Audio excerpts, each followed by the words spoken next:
The Grand Assembly Hall of Nexus Station had never seen anything like this before, and the delegates from 12 star systems sat in stunned silence as Queen Sereth Vane took her place at the speaking platform. With a human standing at her side as an honored guest, the Volanthi were feared throughout the galaxy for good reason. And in all the centuries since they had emerged from their home world to claim their empire among the stars, they had never elevated an outsider to a position of respect within their presence. Yet here stood Park Ji-won, a simple cargo hauler with scarred hands and worn clothing, bearing the mark of the royal blood oath on his palm where the Queen's blade had cut him. The assembled diplomats whispered among themselves in a dozen different languages, their translators struggling to keep pace with the speculation and disbelief. Ambassador Trell of the Morthani Collective leaned toward his aide and spoke in a voice that carried further than he intended. What could a human possibly have done to earn the Unbroken Fang's favor? Queen Sereth Vane's sharp ears caught every word, and she fixed the ambassador with a look that made him shrink back in his seat. "I'm glad you asked," she said, her voice filling the hall without any need for amplification, "because that is precisely what I intend to explain." She paused, letting the silence build until every eye in the room was fixed upon her.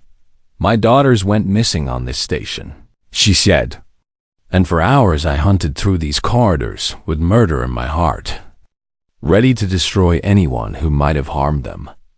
Because that is what I have always done. That is what the Volanthi have always done. We crush our enemies, and we take what we want, and we show no mercy to those who stand in our way." The delegates shifted uncomfortably in their seats, because they knew this truth far too well.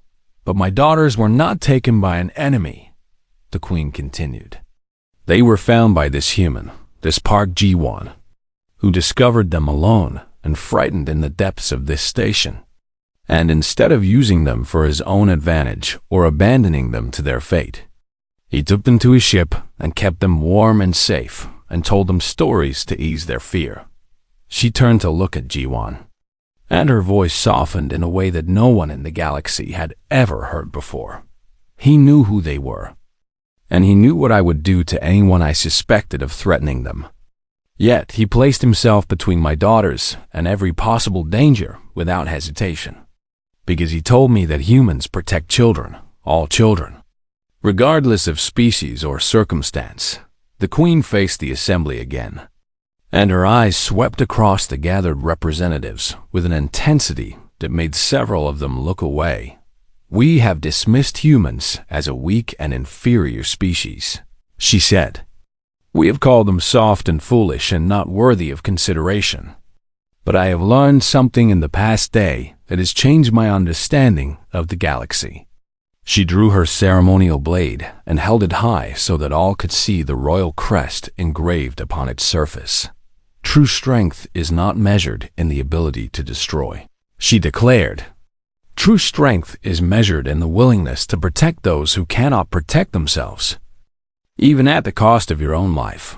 And by that measure, this human has more strength in his fragile body than many warriors I have faced on the battlefield." Ambassador Trell found his voice again, though it wavered slightly. "Your Majesty, surely you are not suggesting that humans deserve—" "I am suggesting nothing," the Queen interrupted coldly. "I am declaring, as sovereign of the Volanthi Imperium, that human territories are hereby under the protection of my empire, and any who threaten them will answer to my fleets and my fury." A stunned silence fell over the assembly hall, and Ji-won felt his heart pounding in his chest as he processed what the Queen had just announced. She had placed all of humanity under her protection because of what he had done for two frightened children in a dark corridor. After the formal declaration was complete and the delegates had scattered to send urgent messages to their respective governments, the Queen drew Ji-won aside to a private chamber where her daughters waited. "You have changed the course of galactic politics with a single act of kindness," she said, her voice stripped of its formal weight. Name whatever reward you wish, and if it is within my power to grant, it will be yours." Jiwan looked at the two princesses who sat together on a cushioned bench. Their eyes fixed upon him with open affection that they no longer tried to hide. He thought about all the things he could ask for, the wealth and power and influence that a man could claim from the gratitude of the most feared ruler in the galaxy, and then he thought about his small ship and his quiet life and the stars that have been his companions through all the lonely years since he had lost everything that mattered. "Safe passage through your territories," he said finally, "and enough credits to repair my ship's failing systems. That is all I need, Your Majesty." The Queen studied him for a long moment, and something like amusement flickered in her ancient eyes. "You could ask for worlds," she said. "You could ask for fleets and titles and a palace of your own. Yet you ask for a working ship and permission to travel." "I am a simple man," Jiwan replied, "and the stars are the only home I need." The Queen nodded slowly, accepting his choice.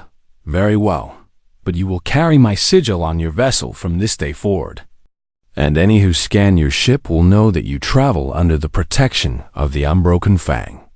And may the void itself have mercy on anyone foolish enough to interfere with you."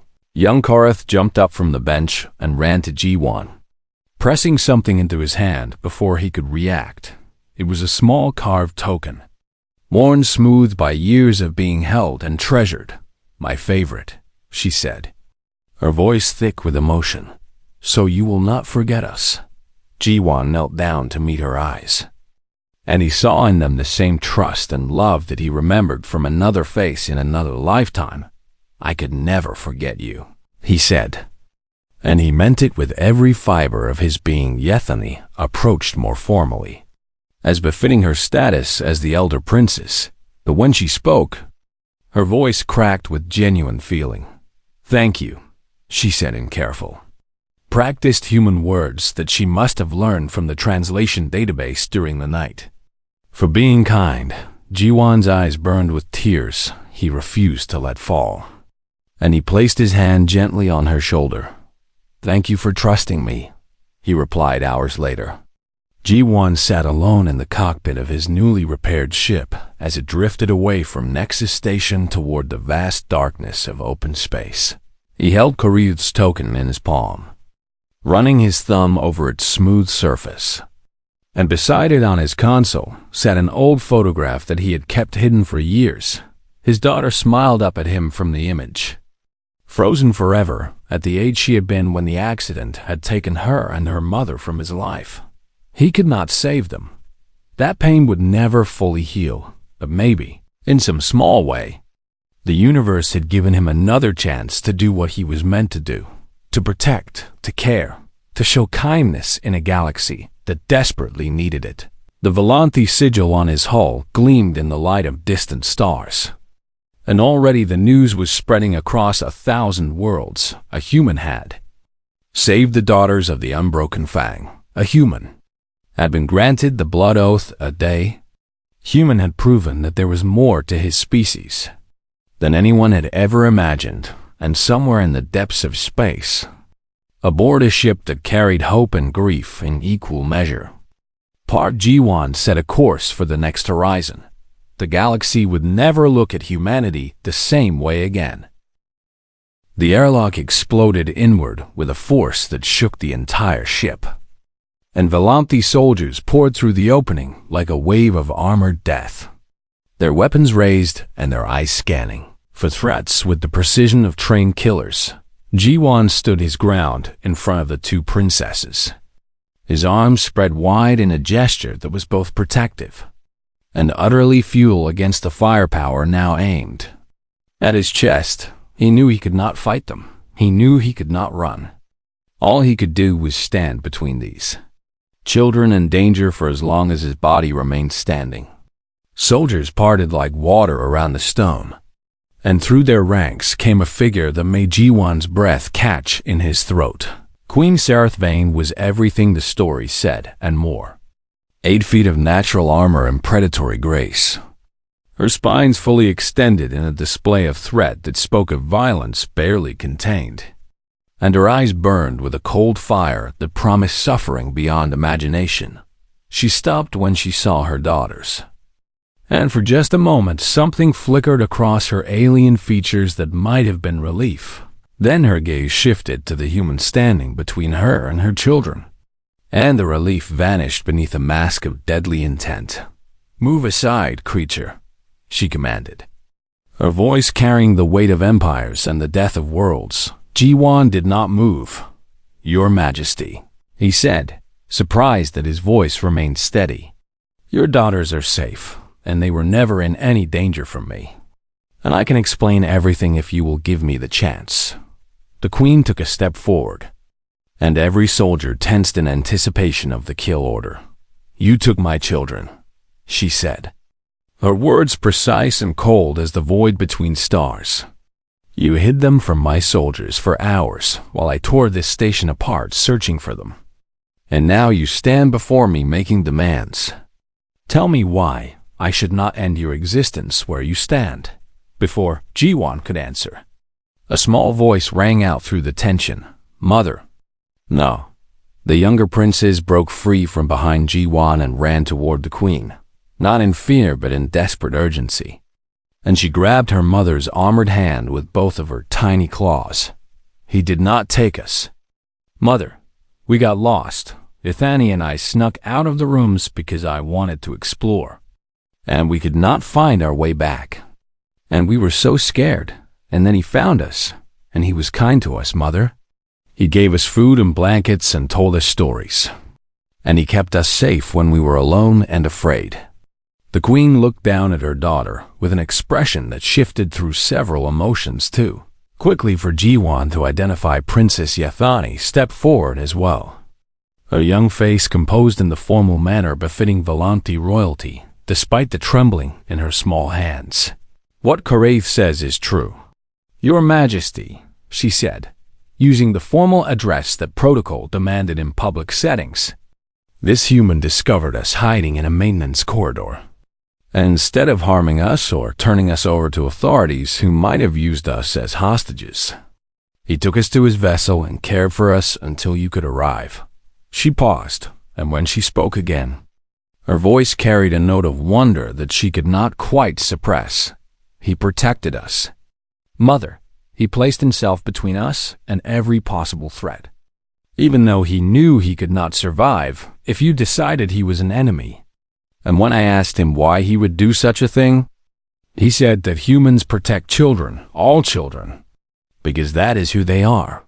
Queen Sarathvane was silent for a long moment, her predator eyes fixed on the human who still stood with his arms spread wide, ready to shield her daughters with his own fragile body. "Is this true?"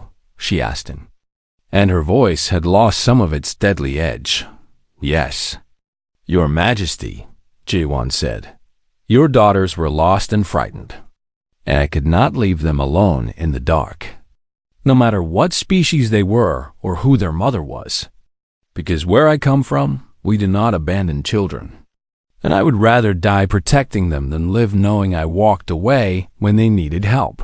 The queen studied him with an intensity that felt like being examined by a surgeon before an operation. And Jiwan forced himself to meet her gaze without flinching. "You knew who they were," she said. "You recognized the royal sigils. I did. And you knew what I would do to anyone who threatened them. I did. Yet you kept them hidden rather than immediately returning them to my soldiers." Jiwan hesitated, then decided that honesty was the only path forward. "If I had contacted your soldiers and said I found the princesses, I would have been treated as a suspect. And your people are not known for gentle interrogation, Your Majesty. So I chose to keep them safe and calm while I figured out a way to return them without getting killed in the process." A sound escaped the queen that might have been a laugh if it came from any other creature. "You feared my soldiers would kill you before you could explain. I feared they would not care about explanations." The queen turned to Commander Jess, who stood rigid with shame at having failed to protect the princesses in the first place. "He is not wrong," she said. and there was something almost like respect in her voice. She turned back to Ji-won and approached him slowly, each step deliberate and measured, and the soldiers parted around her like leaves before a wind when she stood before him, close enough that he could see the intricate patterns on her armor plates and the ancient scars that marked her as a warrior of countless battles. She reached down to her belt and drew her ceremonial blade. The metal sang as it cleared the sheath, and Ji-won closed his eyes. He had done everything he could. He had protected the children until their mother came. Whatever happened next was beyond his control, but instead of the killing blow he expected, he felt the queen's free hand grip his wrist and turn his palm upward. He opened his eyes to see her draw the blade across her own palm, dark blood welling from the wound, and then she pressed her bleeding hand against his. "By blood and honor, I name you friend to the throne," she said, her voice carrying ritual weight that silenced every murmur in the room. "You have saved the lives of my daughters, and that debt cannot be measured in credits or favors. For you have given me something beyond price, and in return I offer you the protection of my empire and the gratitude of my house." Ji-won stared at their joined hands, her blood mingling with his through the small cut the blade had made in his palm, and he realized that he had just received something no human had ever been given before, the Volanthi blood oath, offered only to those who had proven themselves worthy beyond any question. "Your Majesty," he managed, his voice rough with emotions he could not name. "I was only doing what any decent person would do." The queen's eyes met his, and for the first time he saw something other than cold calculation in their depths. "That is precisely why this oath is necessary," she said, "because in my experience, decent people are rarer than stars with two suns, and when I find one, I do not let them go." She released his hand and turned to her daughters, kneeling down to gather them both in her arms. And for a moment she was not a queen or a conqueror, but simply a mother holding her children close after nearly losing them forever. Korath buried her face in her mother's shoulder, and Yathani allowed herself to be held with a relief that she would never have shown in public under any other circumstances. "You will come with us," the queen said over her daughters' heads, her eyes meeting Ji-won's. "You will explain your species to me, human, because I find that everything I thought I knew about your kind may have been wrong." Ji-won looked at the two children who had changed his life in the space of a single day, and he nodded. "As you wish, Your Majesty." The hours passed slowly in the quiet warmth of Ji-won's ship, and the younger princess slept deeply while her sister fought against her own exhaustion with the stubborn determination of a child who refused to show weakness before a stranger. Ji-won had found a simple picture display in his personal belongings, a device he had once used to entertain his own daughter during long voyages between the stars. And now he used it to tell stories to these alien children who could not understand his words. He acted out the scenes with exaggerated gestures, making himself look foolish as he pretended to be a brave knight fighting a dragon. And when the younger princess woke from her nap, she watched him with wide eyes that sparkled with something that might have been delight. He made the dragon fall over and pretend to die, complete with dramatic twitching, and a small sound escaped the younger child's mouth. Laughter. The older princess looked at her sister in surprise, as if she had forgotten that such sounds were possible in circumstances like these. Ji-won grinned and started another story, this time about a clever mouse who outsmarted a hungry cat, and he squeaked and prowled and made both children lean forward with interest, despite the fear that still lingered in the corners of their eyes. When the stories were done, he turned to his communication console and began searching for translation protocols that might help him speak with his young guests. The galaxy had developed basic translation software centuries ago, and while it was far from perfect, it could bridge the gap between species who had never learned each other's languages. After several minutes of adjustments, he turned back to the older princess and spoke slowly and clearly. "Can you understand me now?" Her eyes widened, and she tilted her head to one side as the translated words reached her ears through the speaker he had given her. "Yes," she said, her voice cautious. "I can understand." Jiwon felt relief wash through him like cool water on a hot day. "Good. That is very good," he said. "My name is Jiwon, and I want to help you get back to your mother. But I need to understand what happened first." The princess was silent for a long moment, studying his face with an intensity that seemed far too old for someone so young. "Why have you not hurt us?" she asked finally. The question hit Jiwon like a physical blow, and he had to take a breath before he could answer. "Why would I hurt you?" he asked. "You are not Volanthi," she said, as if that explained everything. "We are weak and alone, and you are bigger than us, and we have nothing to offer you. So why would you choose kindness when cruelty costs nothing?" Jiwon felt his heart break a little at those words, because they revealed so much about the world this child had been raised in, a world where strength was everything and mercy was a foreign concept. "Where I come from," he said slowly, "we protect children, all children, no matter what species they are or where they come from. And we do not hurt those who cannot defend themselves, because that is not strength. That is cowardice." The princess frowned, clearly struggling with this idea, but the strong take what they want. She said, "That is the way of the galaxy. Maybe that is the way of your empire." Jiwon replied gently, "But it is not the way of my people, and I could never harm a child any more than I could stop my own heart from beating."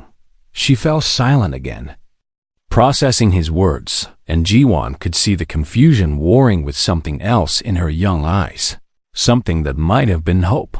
The younger princess tugged at her sister's arm and spoke in rapid Volanthi, and though the translation came through choppy and incomplete, Jiwon understood that she was asking if they could trust him.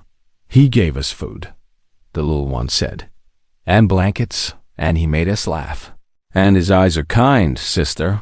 Can you not see that his eyes are kind?"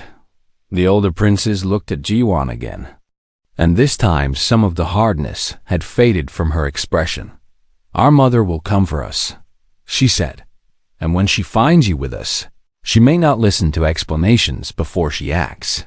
"I know," Jiwon said, "but I am not going to abandon you just to save myself, because I could not live with that choice, and I would rather face your mother's anger than leave two frightened children alone in the dark." Somewhere far above them in the secure levels of Nexus Station, Queen Sereth Vane was indeed coming for her daughters, and her rage had settled into something cold and precise that was far more dangerous than any explosive fury. Commander Jis walked beside her as they moved through the corridors, and his soldiers had already detained dozens of suspects who might have had opportunity to take the princesses. None of them had provided useful information, despite extensive questioning. "Your Majesty," Jess said quietly, "we have found a surveillance fragment that shows the princesses in the lower commercial district, and they appear to be following a creature toward the docking bays." "What creature?" the queen asked, her voice flat and deadly. "A human." "Your Majesty." The queen stopped walking, and every soldier in the corridor froze with her. "A human," she repeated, and something shifted in her eyes, a calculation replacing the blind fury that had driven her for hours. Humans were considered a lesser species by most of the galaxy, soft and weak and barely worth noticing. But the queen had heard stories about them that did not match their fragile appearance. Stories of impossible determination and irrational courage and a strange tendency to protect those who could not protect themselves. "Find this human," she commanded, "and bring him to me alive, because I want to understand why he has taken my daughters before I decide how he will die." The soldiers scattered to obey, and the queen resumed her march toward the docking bays with murder written in every line of her armored body in his small ship. G1's sensors detected movement in the bay outside, and he knew their time had run out. "They are here," he said softly, And the older princess went rigid with fear beside him. He knelt down in front of both children and looked into their eyes. With all the sincerity he possessed, "I am going to protect you," he said. "No matter what happens when that door opens, I want you to know that I will not let anyone hurt you, and I will make your mother understand what really happened here." The younger princess threw her arms around his neck in a sudden embrace, and she held on tight as if he were the only solid thing in a universe that had become terrifying and uncertain.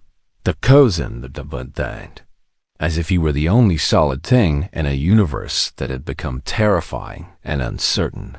The Tudism older princess watched this display with something complicated moving across her face, and then she placed her small clawed hand on his shoulder.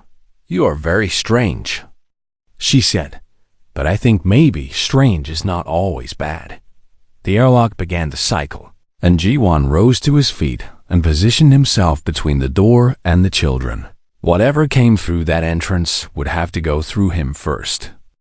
Part J1 had been crawling through the maintenance corridors of Nexus Station for the better part of an hour, searching for a power coupling that had failed in his cargo ship's secondary systems.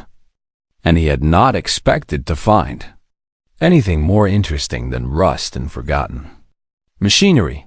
But life had a way of surprising him when he least expected it. The two small creatures huddled against the wall were clearly children, even though they belonged to a species he had only seen from a distance before, and their fear was written in every line of their trembling bodies. He recognized the natural armor plates and the delicate spines that ran along their backs, and he knew immediately that these were Velanti, the most feared conquerors in the known galaxy. The older one raised her small spines in a defensive display, placing herself between him and the younger child, and her eyes held a mixture of terror and desperate courage that made his heart ache. Jiwan was 34 years old and had spent the last decade hauling cargo between stations and colonies in his aging ship, living a quiet life among the stars after everything he had lost back on Earth. He had learned many things in those years of travel, and one of the most important lessons was that children were children no matter what shape they wore. He stopped moving and crouched down slowly, making himself smaller and less threatening, and he kept his hands visible where the young Volanti could see them. "Hey there," he said softly, knowing they probably could not understand his words, but hoping they would understand his tone. "It is okay. I'm not going to hurt you," the older child hissed at him, a warning sound that probably would have frightened someone who had not raised a daughter of his own once upon a time. The younger one peeked out from behind her sister with wide, curious eyes that reminded him so much of another face from another lifetime that he had to swallow hard against the sudden tightness in his throat. He reached slowly into the pocket of his work jacket and pulled out a nutrient bar, one of the bland but filling rations he always carried when working in the depths of stations like this. He unwrapped it carefully and broke off a piece, then placed it on the floor between them and slid it forward with gentle fingers. "Are you hungry?" he asked, keeping his voice low and calm. "I know it does not look like much, but it tastes better than it appears." The younger child's eyes fixed on the food, and Jiwan could see the conflict playing across her alien features as hunger battled with fear. The older one tried to hold her back, but the little one's stomach made the decision for her, and she darted forward to snatch the offering before retreating to her sister's side. She sniffed it carefully and then took a small bite, and her face shifted into an expression that might have been pleasant surprise. Jiwan smiled and broke off another piece, offering it to the older child this time. "See, not poison," he said. "Just boring human food that keeps me going through long shifts." The older Volanti hesitated, but when her sister nudged her with an elbow, she slowly reached out and accepted the food. Jiwan took that as progress. He looked at their clothing as they ate, and even in the dim light of the maintenance corridor, He could see the fine materials and the intricate patterns that spoke of wealth and status far beyond anything a common Volanthi would wear, and there on their shoulders were small emblems that he recognized from news feeds and diplomatic warnings, royal sigils. These were not just any Volanthi children. These were princesses.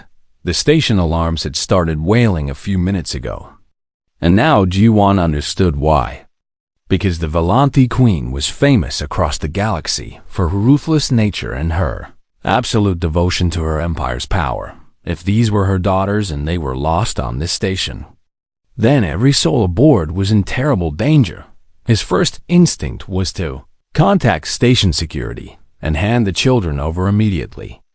But he quickly realized the flaw in that plan. If he called the authorities and said he had found the Volanthi princesses, he would be the prime suspect for their disappearance. And the Volanthi were not known for their patience or their interest in fair trials. They might kill him before he could explain anything. No.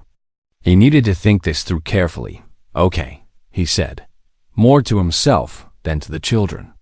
We need to get you somewhere safe while I figure out how to return you to your mother without getting my head removed from my body. He stood slowly and extended his hand toward them. Palm up in a gesture of offering. Will you come with me?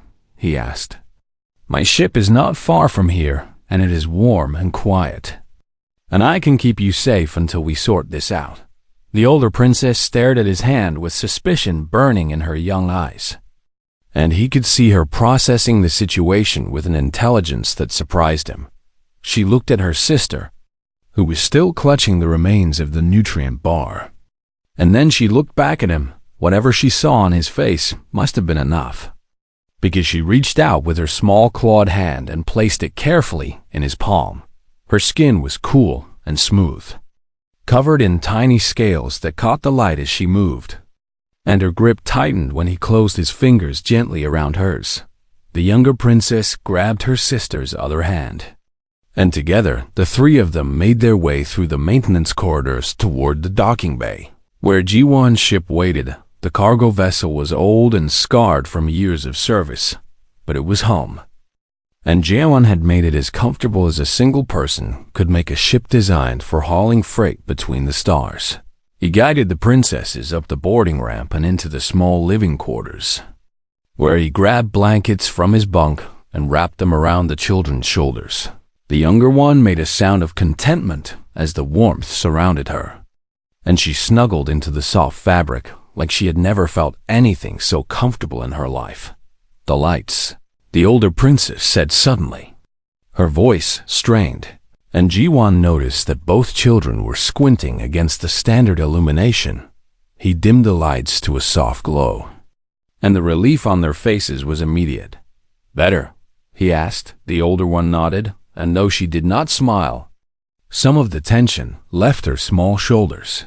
Ji-won settled into a chair across from them and watched as exhaustion began to claim the younger princess, her eyes growing heavy as the fear drained away and left only a tired child who had been through too much in one day. She leaned against her sister and closed her eyes, her breathing slowing into the rhythm of sleep.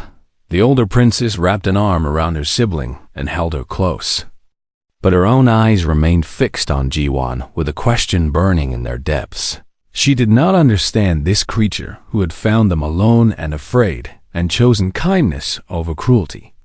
And everything she had been taught about the galaxy told her that such beings did not exist. Strength was all that mattered in the universe her mother ruled. Weakness was eliminated without mercy. But this human, this soft creature with no armor and no claws and no venom, had shown them more gentleness in the last hour than most Volanthi experienced in their entire lives.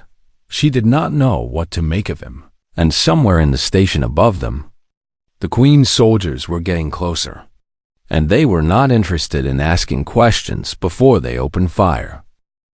The Volanthi crown ship stretched across the void like a blade forged from darkness and steel, its massive hull blocking the light of distant stars as it hung motionless beside. Nexus Station Queen Serethvane stood at the observation window of her royal quarters.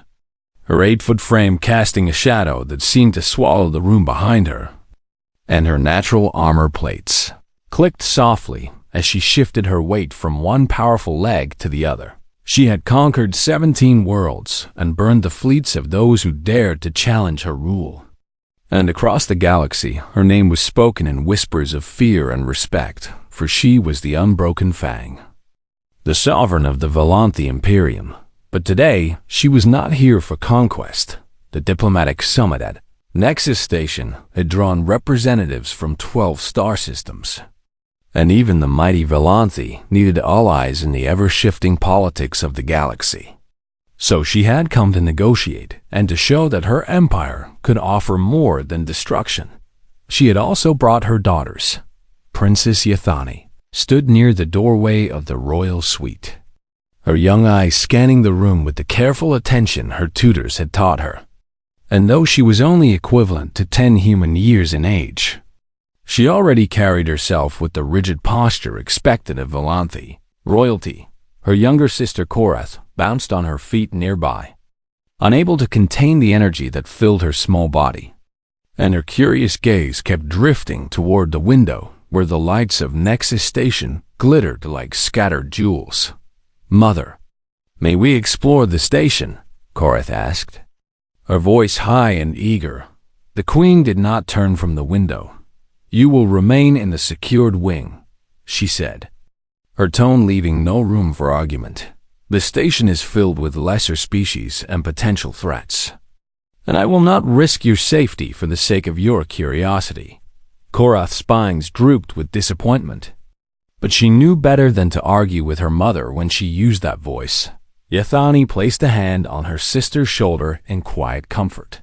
Commander Jess entered the room and dropped to one knee before the queen, his armored form gleaming under the artificial lights. "Your Majesty, the summit delegation is ready to receive you," he said, keeping his eyes lowered in proper respect. "Very well," the queen replied, finally turning from the window, and her predator eyes swept over her daughters one final time. "Commander, double the guard rotation around the royal suite, and ensure my daughters remain within these walls until I return. It will be done." "Your Majesty." The queen departed with her advisors trailing behind her like shadows, and the heavy doors sealed shut with a fuzz sound that echoed through the empty halls. Yathani watched her mother go and then turned to find Korath already pressing her face against the interior window that looked out into the corridor. "I want to see the station," Korath whispered, her breath fogging the glass. "You heard Mother," Yathani said, though her own voice carried a hint of longing. "We must stay here." "But I am so bored," Korath complained, pulling away from the window and throwing herself onto one of the resting platforms. "We've been trapped in these rooms for 3 days, and I have memorized every crack in the ceiling." Yathani could not argue with that truth, for she too had grown restless within these gleaming walls.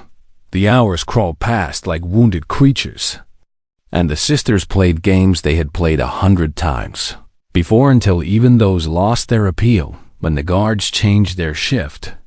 There was a brief moment when the corridor outside fell silent, and Korath noticed it immediately. "Yathani, look," she whispered, her eyes bright with mischief. "The guards are gone." "Only for a moment," Yathani said, but even as she spoke, she saw her sister moving toward the door panel. "I just want to see what is beyond the next corridor," Korath said, her small claws already working at the manual release. "I will come right back, I promise." "Korath." "No." But the door slid open, and Korath darted through it like a fish escaping a net. Yathani hesitated for only a heartbeat before she followed, because she could not let her little sister face danger alone. And their mother would be far angrier if Korath was lost than if both of them broke the rules together. The corridors of Nexus Station twisted and branched like the roots of some great metal tree, and within minutes, the two princesses had wandered far beyond any territory They recognized Karath's excitement faded as the walls grew darker and the lights flickered with neglect. And she reached for her sister's hand with trembling fingers. "I think we should go back now," she whispered. "I think you are right," Yathani agreed. But when she turned to retrace their steps, every corridor looked the same, and the path they had taken had vanished from her memory like smoke in the wind. They were lost.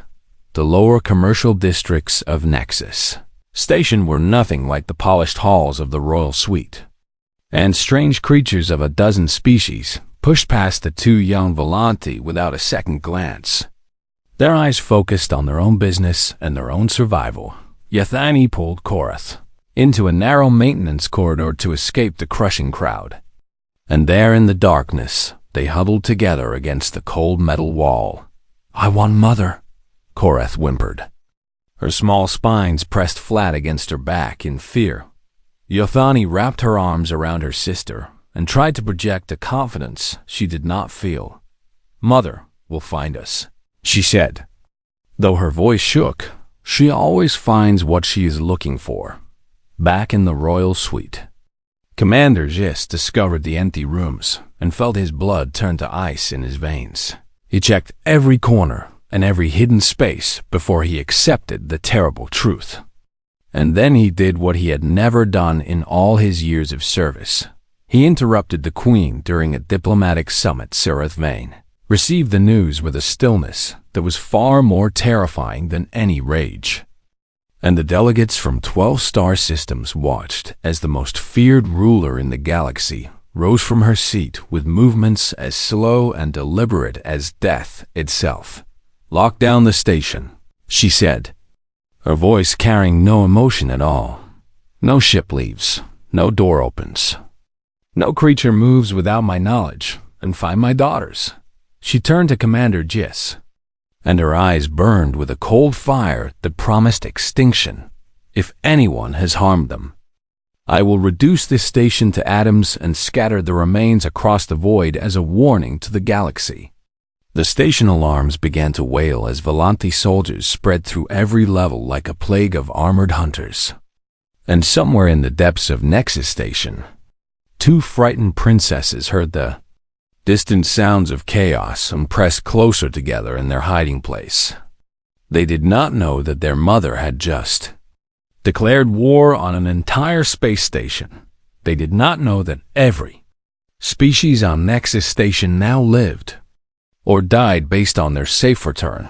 They only knew that they were alone and afraid and very far from home. And then footsteps echoed in the corridor, growing closer with each passing second, and a tall figure rounded the corner and stopped when it saw them. It was a human,